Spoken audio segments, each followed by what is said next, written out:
అకాల వర్షాలు అంటే ఏంటో అనుకున్న ఇదే కావచ్చు నాకు తెలిసి. సమ్మర్లో వర్షం పడుతుంది చూడండి మా దగ్గరనైతే. మొన్న రీసెంట్గా 2-3 డేస్ అయితే వర్షం పడ్డది. అప్పుడు పసుపులు, పత్తి ఇవన్నీ ఉంటాయి కదా, ఇప్పుడు ఇక లాస్ట్గా అందుకని అవి తీసే టైంలో వర్షం పడింది. పంటనైతే నష్టం జరిగిందని చెప్పేసి ఒక తాతనైతే సూసైడ్ చేసుకొని విత్ సెల్ఫీ వీడియో పెట్టి చనిపోయిండు. అసలు ఇలా ఎందుకు జరుగుతుందో ఆ దేవుడికి ఏం చేసినామో అని అర్థం కాదు.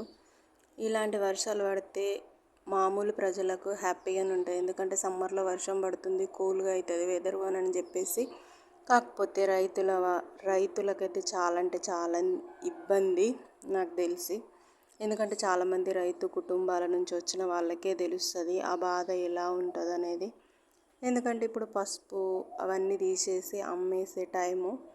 ఇప్పుడు అక్కడికి వెళ్ళిన తర్వాత అక్కడ మిల్లుకి వెళ్ళిన తర్వాత మొత్తం ఓపెన్ ప్లేస్ ఉంటుంది ఫ్రెండ్స్. అక్కడ కుప్పలు కుప్పలు పోసుకొని ఉంటారు. అవి కాటకైన తర్వాత మేమైతే కాట అంటాం, మీరేమంటారో నాకు తెలియదు.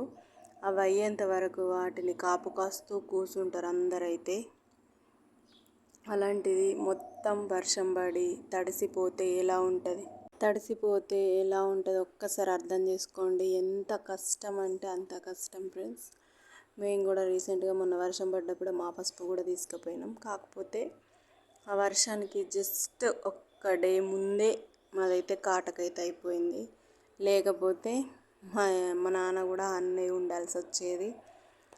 మళ్ళీ అది తీసుకుపోయింది తడిసిపోతే ఆరబెట్టిన తర్వాత మళ్ళీ కాటకు తీసుకుంటారు. దానికి రేట్ కూడా చక్కగా రాదు. మన ప్రభుత్వాలు ఎన్ని చేంజ్ అయినా కూడా రైతుకు మాత్రం న్యాయం అయితే జరగదు నాకు తెలిసి.